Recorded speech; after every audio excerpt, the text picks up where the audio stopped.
Hello friends, welcome to Meta classes Mandi Dabwali. आज हम start कर रहे हैं अपना सब्जेक्ट साइकोलॉजी।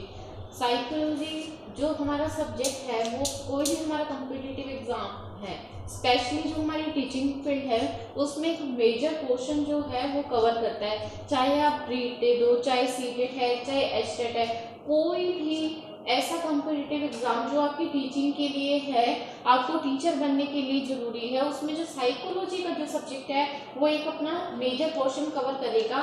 तो आज हम स्टार्ट कर रहे हैं अपना सब्जेक्ट साइकोलॉजी, जिसको हम हिंदी में बोल देते हैं मनोविज्ञान।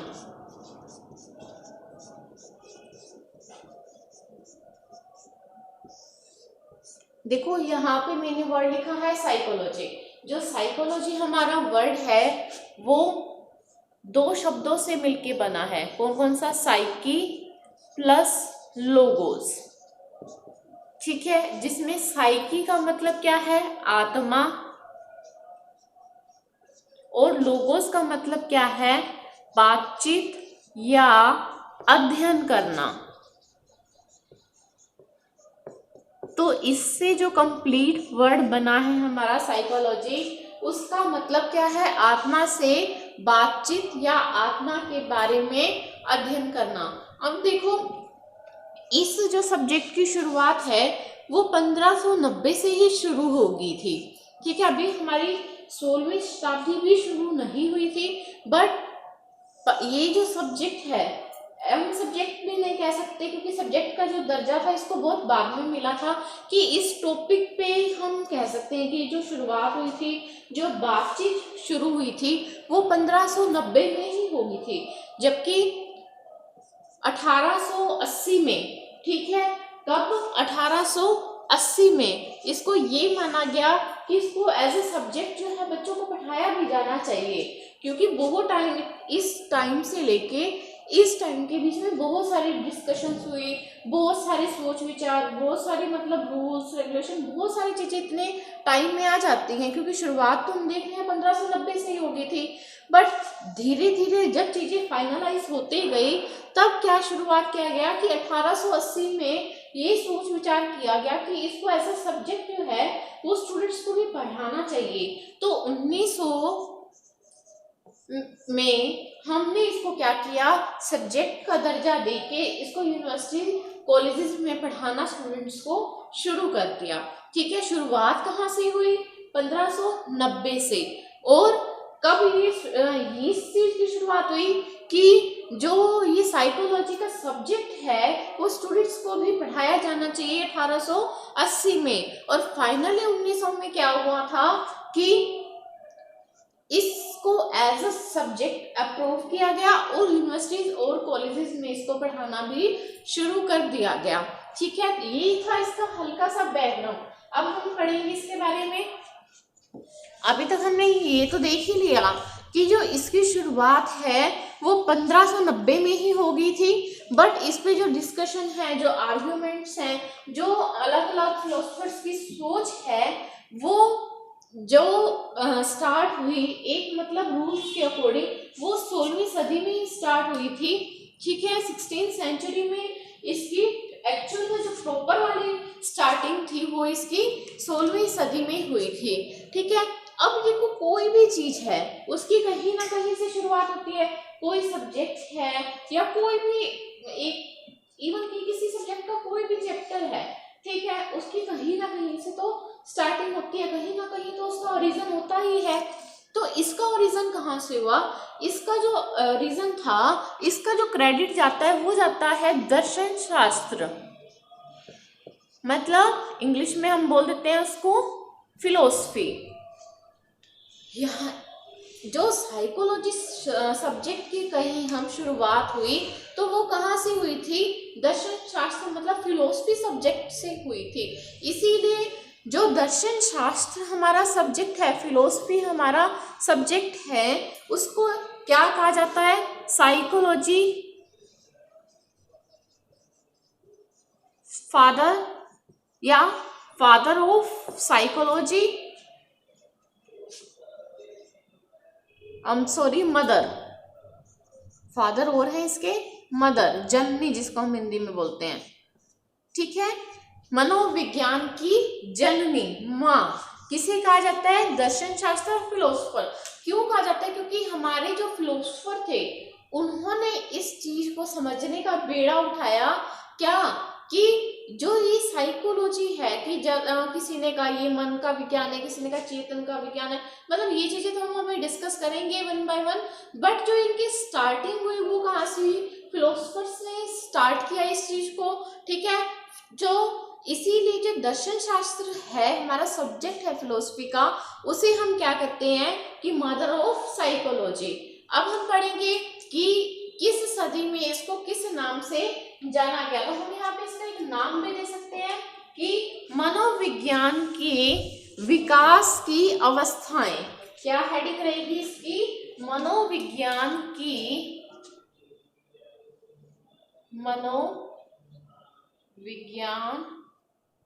के विकास की अवस्थाएं, मतलब जैसे जैसे टाइम जाता गया और तब तब इसमें क्या डेवलपमेंट हुई, क्या क्या चेंजेस हुए, ये हमने अभी पढ़ा ही है कि इसकी जो एक्चुअल में शुरुआत हुई थी वो कौन सी सदी से हुई थी? 16वीं सदी से, फिर 17वीं, 18वीं, फिर थी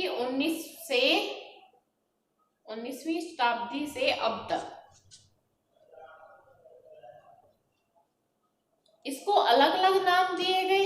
अभी हमने पढ़ा था कि 16वीं जो शताब्दी थी उसमें इसे कहा गया कि क्या है? ये आत्मा का विज्ञान है। क्या है ये? आत्मा का विज्ञान। 16वीं सदी में इसको किसका नाम दिया गया? आत्मा का विज्ञान। फिर आई बात 17वीं सदी की। 17वीं सदी में इसको जो नाम दिया गया वो किसका दिया गया? मन का विज्ञान, ठीक है। इसको हम बोलते हैं study of soul. This is called as study of mind.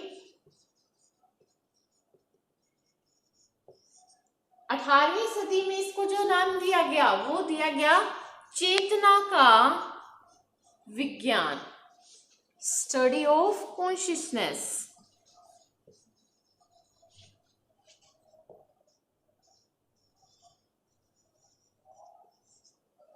ठीक है। और अब जो इसका नाम चल रहा है वो चल रहा है व्यवहार का विज्ञान, स्टडी ऑफ बिहेवियर।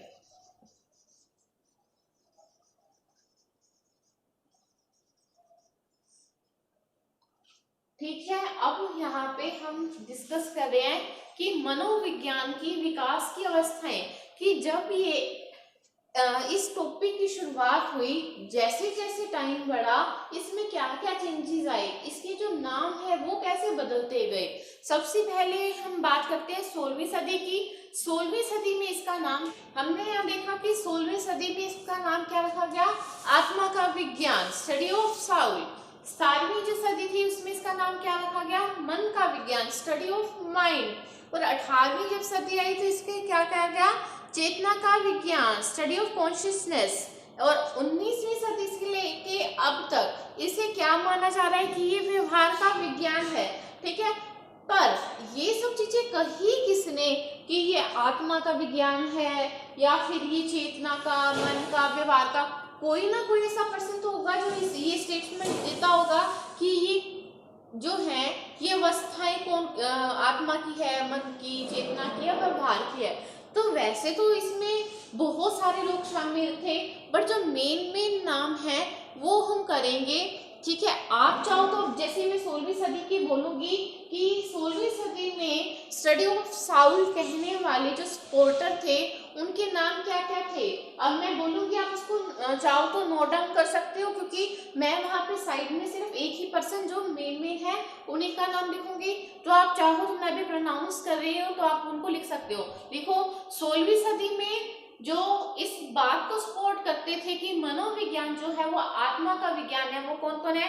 सुकरात, अरस्तु, प्लेटो, रेन डेकार्tes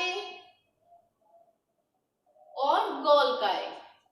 सुकरात, अरस्तु, प्लेटो, रेन डेकार्tes और गोल्काई। तो इसमें जो मेन हाथ रहेगा वो किसका रहेगा? अरस्तु और गोल्काई का।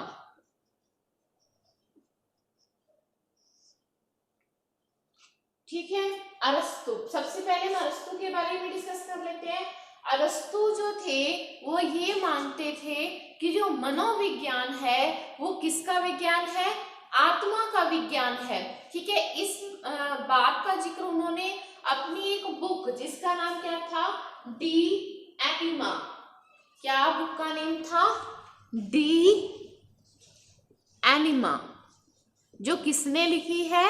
अरस्तु ने लिखी है। और उन्होंने साइकोलॉजी शब्द का जो यूज था वो उन्होंने अपनी बुक में किया है। ठीक है, फिर से रिपीट कर रही हूँ कि जो अरस्तु थे वो क्या मानते थे कि जो हमारा मनोविज्ञान है वो क्या है? हमारे आत्मा का विज्ञान है। और जो साइकोलॉजी वर्ड का जिक्र है उन्होंने अपनी बुक जिसका नाम क्या है? डी एनिमा, उन्होंने इस बात का जिक्र किया है। ठीक है, फिर हम पढ़ते हैं गोल्काई। अब ये गोल्काई का क्या फंडा है? गोल्काई ने क्या किया था 1590 में?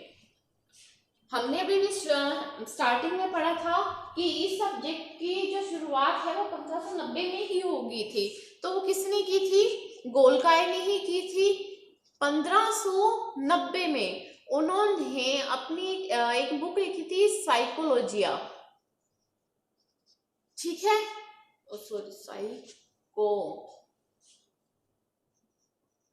साइकोलॉजिया। तो वहीं से ही ये वर्ड बन के आया था साइकोलॉजी। ठीक है, ये दो बातें हमने याद रखनी है क्योंकि किसी भी सब्जेक्ट की या किसी की कोई भी बात है, ठीक है, या तो उसकी स्टार्टिंग मैंने रखी है या फिर उसकी एंडिंग। ठीक है, तो हमने स्टार्टिंग में क्या किया था कि वैसे तो हमने रेन डेकार्tes, प्लेटो, तो ये अरस्तु हो गया, सुकरात, बहुत सारे नाम हमने भी लिखे हैं। बट इसमें से जो हमने याद रखना है जिनका जो मेन रोल रहा है वो कौन कौन है? अरस्तु और गोल्काई। पहले हम गोल्काई के बारे में दोबारा से थोड़ा सा डिस्कस कर लेते हैं कि 1590 में उन्होंने शुरुआत की थी। कहाँ शुरुआत की? उन्होंने एक बुक लिखी साइकोलॉजिया। साइकोलॉजिया से बना सब्जेक्ट का नेम साइकोलॉजी।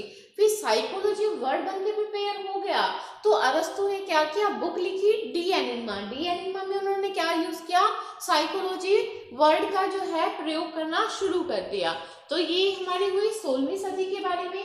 अब हम बात करते हैं 17वीं सदी की। 17वीं सदी में क्या है कि मनोविज्ञान जो है, साइकोलॉजी जो है, वो क्या कहा गया उसको कि ये आत्मा का विज्ञान ना हो के ये हमारे मन का विज्ञान है। अब जैसे 16th सेंचुरी में इस बात को सपोर्ट करने वाले थे वैसे ही 17th सेंचुरी में भी इस बात को किसी ने सपोर्ट किया होगा कि जो 17वीं सदी है वो क्या है? स्टडी ऑफ माइंड है। जो साइकोलॉजी है वो क्या है? Study of mind. तो उसके सपोर्टर हम नोट करेंगे थॉमस रीड, पोम्पनोजी और जॉन लॉक। कौन कौन से? थॉमस रीड, पोम्पनोजी और जॉन लॉक। जॉन लॉक का बहुत थोड़ा सा ही हाथ रहा था इसमें। मेन जो इसमें है वो कौन है? पोम्पनोजी।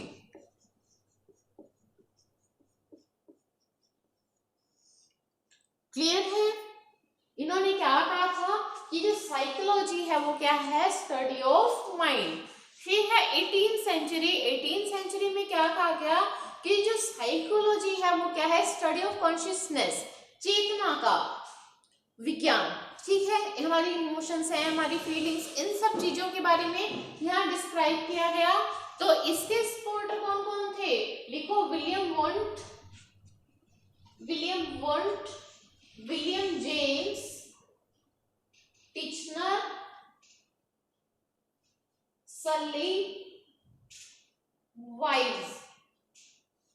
5 नाम मैंने यहाँ बोले हैं।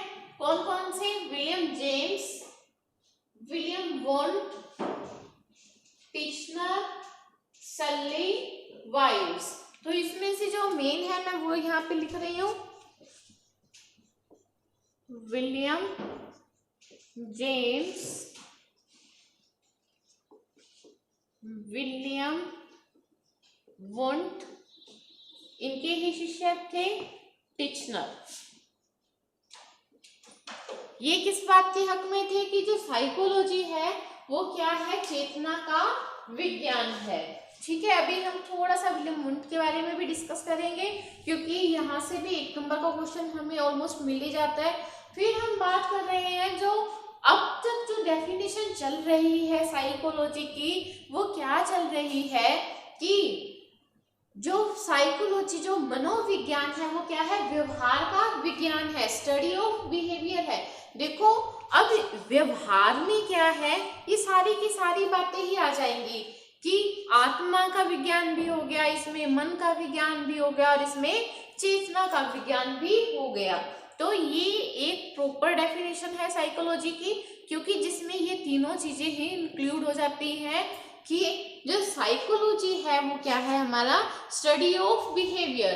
तो ये इस बात के सपोर्टर कौन कौन थे वो आप लिखेंगे। सबसे पहले है Watson, Watson, Skinner, Watson, Skinner, Thorndike, Pillsbury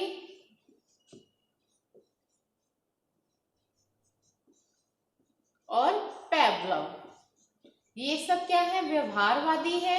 इनको व्यवहारवादी क्यों कहा गया है, क्योंकि ये किसको सपोर्ट करते हैं, ये इस बात को सपोर्ट करते हैं कि जो हमारी साइकोलॉजी है वो क्या है, हमारे व्यवहार का विज्ञान है। तो यहाँ पे हमने पढ़ी है मनोविज्ञान के विकास की अवस्थाएं। देखो जो आज का हमारा सेशन है, आज की हमारी क्लास है, इसमें हम सिर्फ और सिर्फ इतना ही पढ़ेंगे कि साइकोलॉजी जो है उसका बैकग्राउंड क्या है। ठीक है, पूरी वैसे देखा जाए तो इसका जो बैकग्राउंड है वो अपने आप में बहुत बड़ी हिस्ट्री है, बहुत वास्ट है, बट हम उस सभी चीजों को यहाँ कवर नहीं करेंगे, क्योंकि हमने क्या है, गागर में सागर भरना है कि मेन पॉइंट्स जो है हमारे वो इंक्लूड हो जाए, कोई पॉइंट हमारा मिस नहीं होना चाहिए। तो ये हमने अभी पढ़ी थी मनोविज्ञान के विकास की अवस्थाएं।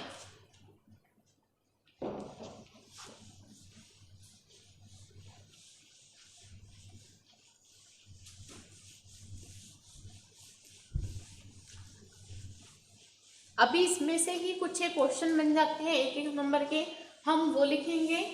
जैसे हमने पढ़ा कि मनोविज्ञान की जननी किसे कहा जाता है,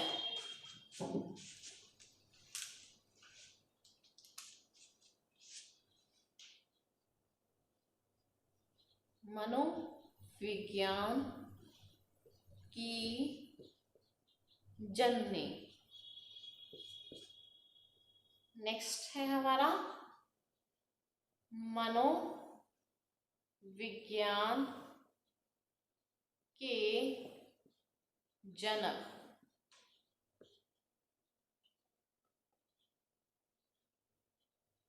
शिक्षा मनोवैज्ञानिक,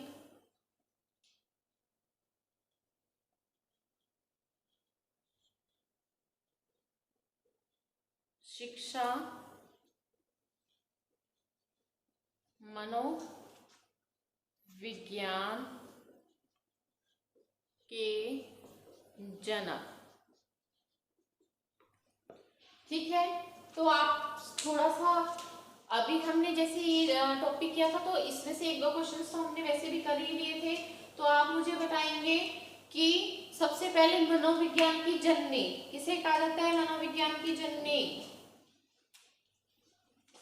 दर्शन शास्त्र को किसे कहा जाता है, दर्शन शास्त्र। फिर आता है हमारा मनोविज्ञान के जनक, ये कौन है हमारे, अरस्तु, क्योंकि शुरुआत किसने की थी, अरस्तु ने ही की थी सब्जेक्ट की। फिर आता है हमारे शिक्षा मनोवैज्ञानिक थॉर्नडाइक, क्योंकि इन्होंने साइकोलॉजी को जो है एजुकेशन से जोड़ा था, इसीलिए ये शिक्षा मनोवैज्ञानिक कहलाते हैं।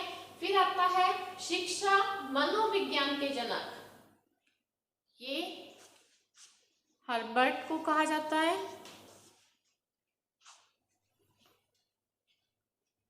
और पहली बार व्यवहार शब्द का प्रयोग किसने किया था?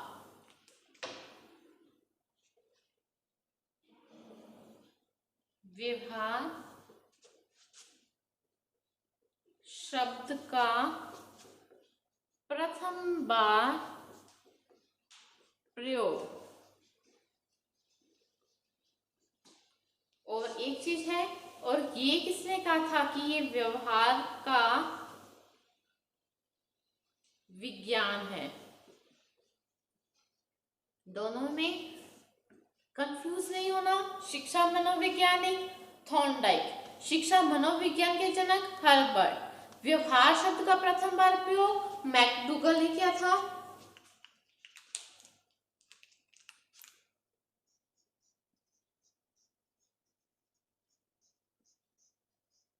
और व्यवहार का विज्ञान है, ये किसने कहा था? वॉटसन ने।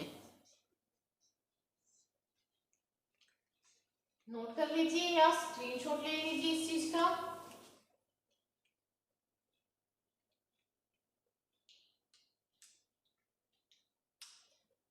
और पहली बार साइकोलॉजी वर्ड किसने डिफाइन किया था? रुडोल्फ गोल्काय ने। किसने? रुडोल्फ गोल्काय।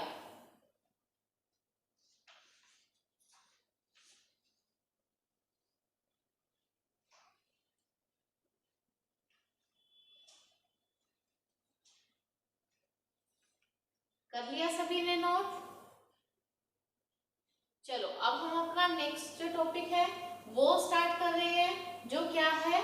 स्कूल्स ऑफ साइकोलॉजी, या हम इसको ये भी कह सकते हैं अप्रोचेस ऑफ साइकोलॉजी।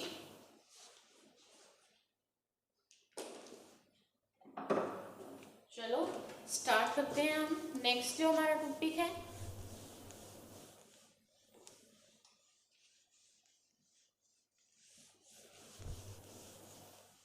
जिसका नेम है स्कूल्स या फिर अप्रोचेस, स्कूल्स या अप्रोचेस ऑफ साइकोलॉजी।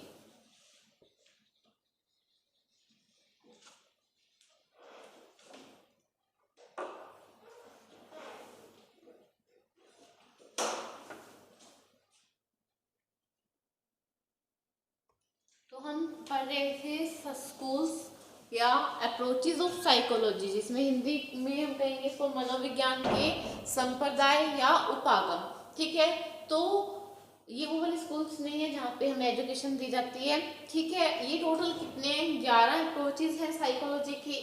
बोर्ड पे सिर्फ एक टाइम पे 6 आई हैं, तो मैंने 6 ही लिखी है। सबसे पहले है संरचनावाद, स्ट्रक्चरलिज्म।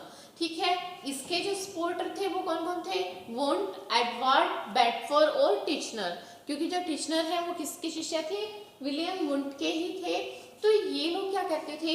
इन्होंने ये इस बात पे फोकस किया कि जो साइकोलॉजी है वो क्या है? इमोशंस हैं, फीलिंग्स हैं, हमारे एक्सपीरियंसेस हैं, हमारी मेंटल एक्टिविटीज जो भी हैं। ठीक है, तो जो विलियम वुंट थे इसके बारे में हम कह रहे थे कि हम कुछ डिस्कस करेंगे।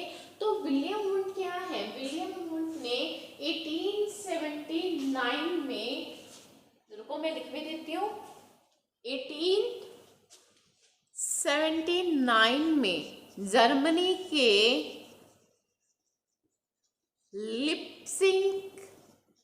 लिप्जिंग सिटी में फर्स्ट साइकोलॉजी की जो लैब है वो एस्टेब्लिश की थी। ठीक है, ऑलमोस्ट जो है एस्टेट में ये क्वेश्चन हमें मिल ही जाता है, कभी किस फॉर्म में तो कभी किस फॉर्म में। कभी जैसे एक बार एस्टेट पीजीटी में ही पूछा गया था कि जो फर्स्ट जो साइकोलॉजी की लैब है वो कहाँ पे स्थापित की गई?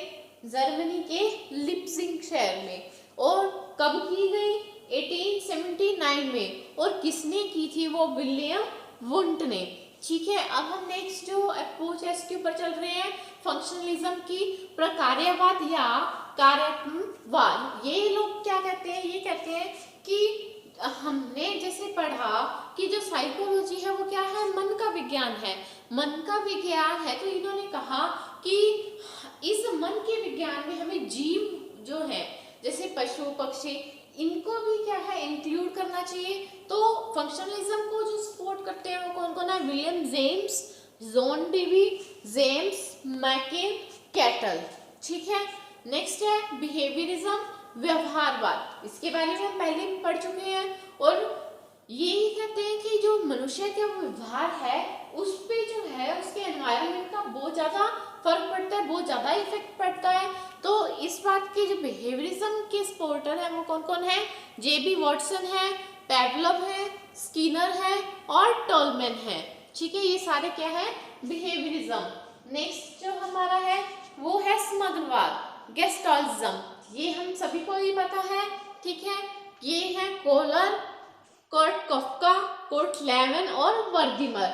ठीक है, इन्होंने इनसाइट थ्योरी दी थी। और नेक्स्ट है हमारे मनोविश्लेषणवाद, साइको एनालिसिस। इसका जो क्रेडिट है वो किसको जाता है? सिगमंड फ्रॉइड को। नेक्स्ट जो है हमारे साहचर्यवाद, इन्होंने अपनी थ्योरीज जो हम आगे आने वाली वीडियोस में हम इसको कवर करेंगे।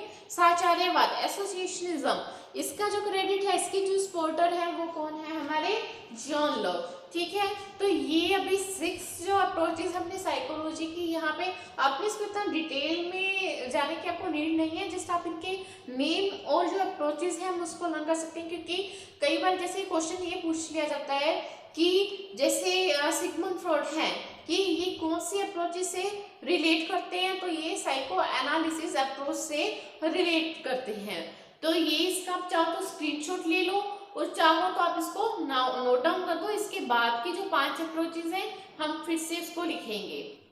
अभी हमने जो 6 अप्रोचेस हैं साइकोलॉजी की वो पढ़ ली थी। अब हम स्टार्ट कर रहे हैं हमारी जो 7th अप्रोच है। ये है प्रेरकीय, प्रयोजनवादी, कारणवादी, इसके बहुत सारे नाम हैं, और इसका जो क्रेडिट है वो किसको जाता है? विलियम मैकडूगल को।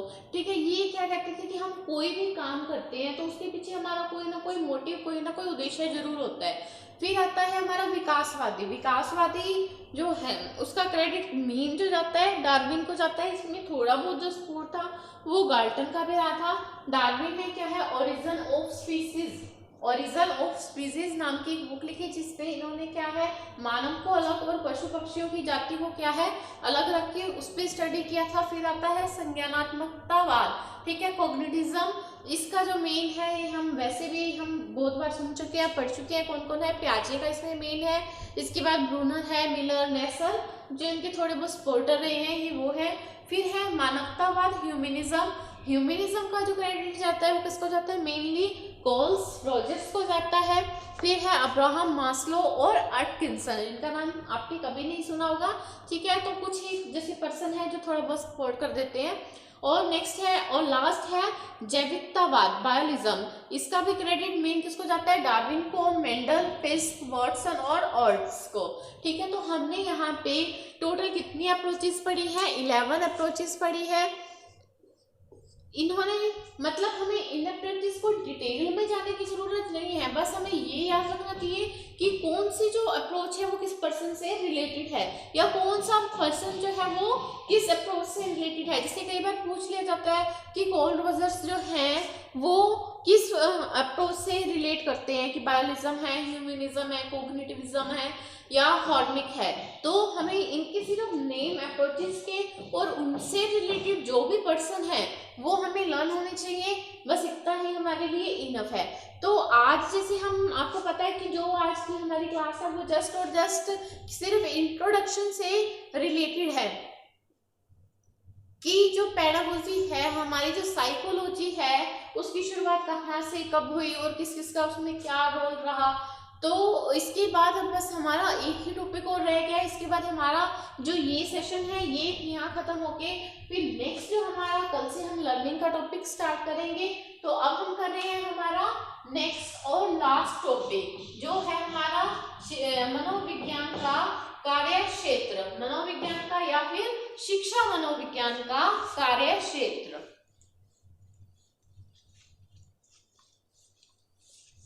ये हमारा लास्ट टॉपिक है इस क्लास का।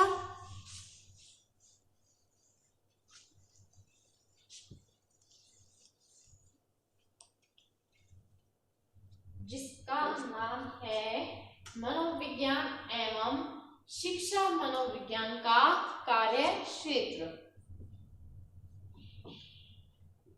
मनोविज्ञान या शिक्षा मनोविज्ञान का कार्य क्षेत्र।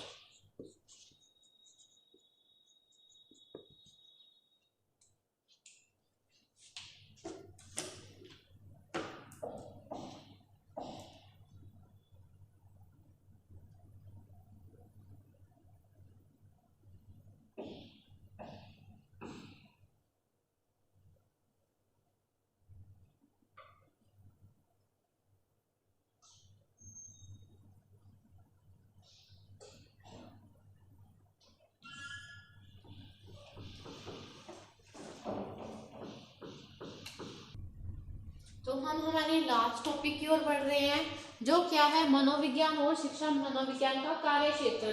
कि मनोविज्ञान जो है वो हमें कहाँ कहाँ पे काम आता है, और जब मनोविज्ञान जो है साइकोलॉजी हमारे एजुकेशन के साथ रिलेट हो गया तो वो एजुकेशन में हमें कहाँ कहाँ काम आएगा, हम ये डिस्कस करेंगे। सबसे पहले हम नॉर्मल जो हमारी साइकोलॉजी है उसके बारे में डिस्कस करेंगे। हमने यहाँ पे मनोविज्ञान को दो भागों में बांटा है, सामान्य या असामान्य।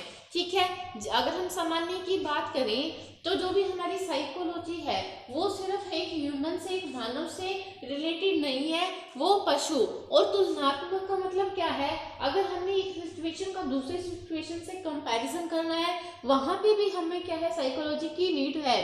ठीक है, तो जो मानव की अगर बात करें तो मानव में भी ये नहीं कि हम एक पर्टिकुलर एज में ही है साइकोलॉजी के एक्सपेरिमेंट किसी पे कर पाएंगे। वो बालक है, किशोर है या प्रौढ़ है, हम किसी में भी साइकोलॉजी की जो टर्म्स एंड कंडीशन है वो अप्लाई कर सकते हैं, जो भी उसके रूल्स है। फिर अगर हम बालक, किशोर और प्रौढ़ की बात करें तो ये नहीं कि हम एक टाइम पे एक ही बच्चे पे या बूढ़े पे एक्सपेरिमेंट कर सकते हैं, हम चाहे तो एक पे भी कर सकते हैं और चाहे तो एक ग्रुप पे भी हम एक्सपेरिमेंट कर सकते हैं। जैसे अब हम आगे पढ़ेंगे कि बहुत सारे स्टूडेंट्स पे हुआ है कि पियाजे ने एक बच्चे पे किया हुआ है, तो जरूरी नहीं कि वो एक पे होगा या एक से ज़्यादा भी पे हम एक्सपेरिमेंट कर सकते हैं। फिर आता है जो ये एक्सपेरिमेंट होंगे वो सिद्धांतिक। जैसे आप सपोज करो कि हम सभी जानते हैं कि सूर्य जो है वो पूर्व से निकलता है। ठीक है, अब किसी ने तो इस बात की खोज की होगी और हम सब क्या है उस चीज को सच मान जाते हैं। वो क्या है, एक सिद्धांत है, नियम है, जिसको किसी एक ने खोज की और पूरी दुनिया उसको क्या मानने लगी, सच मानने लगी।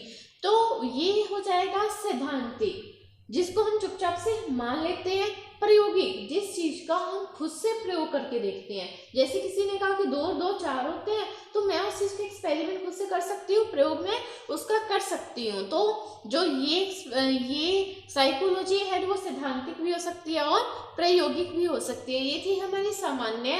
सामान्य में भी किस पे थे, मानव, पशु और तुलनात्मक। मानव में फिर से बालक, किशोर और प्रौढ़ पे, इन पे हम व्यक्तिगत रूप से भी एक्सपेरिमेंट कर सकते हैं और सामूहिक रूप से।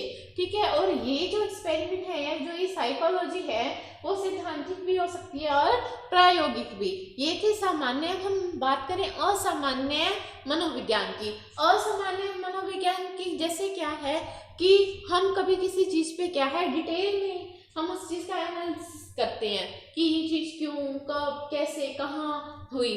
वो हो गया उस चीज का मनोविश्लेषण, जिस चीज का हम मन से विश्लेषण करते हैं खुद के माइंड से कि ये जो है कि जैसे न्यूटन था कि उसने एक एप्पल फेंका तो कहीं ना कहीं से पहले ऐसे तो नहीं ना कि वो सीधा ग्रेविटेशनल फोर्स पे आ गया, कुछ भी है तो पहले जो चीजें हैं उनके माइंड में चलती हैं, माइंड में हम सोचते हैं, माइंड में उस चीज का एनालिसिस करते हैं, तो वो क्या है हमारा मनोविश्लेषण। फिर आती है मनोचिकित्सा, जैसे आजकल तो इसका बहुत ही ट्रेंड हम कह सकते हैं, हर किसी को साइकेट्रिस्ट की नीड है। तो जब हम अपने माइंड का ट्रीटमेंट करते हैं, क्योंकि एक असामान्य, हर किसी को तो नीड नहीं है ना कि 100 में से किसी 2 या 3 को ही नीड होती है, तो मनोचिकित्सा जो हमारे मन की क्या करती है, इलाज करते हैं हमारे मन का, वो है हमारा मनोचिकित्सा। तो ये हुआ हमारा मनोविज्ञान का कार्य क्षेत्र। ठीक है, अब हम बात करेंगे हमारे शिक्षा मनोविज्ञान के कार्य क्षेत्र की, कि जब हमने साइकोलॉजी एज ए सब्जेक्ट पढ़ी तो उसका जो वर्क फील्ड है वो क्या क्या है, इसको भी हमने 2 भागों में बांटा। कौन कौन सा है, सीमित और विस्तृत, लिमिटेड और एक्सपेंडेबल। सबसे पहले इसमें तो वही चैप्टर आ जाएंगे जो हम साइकोलॉजी में मोस्टली पढ़ते हैं, कि जैसे वंश क्रम एवं वातावरण, अधिगम, व्यक्तिगत विभिन्नताएं।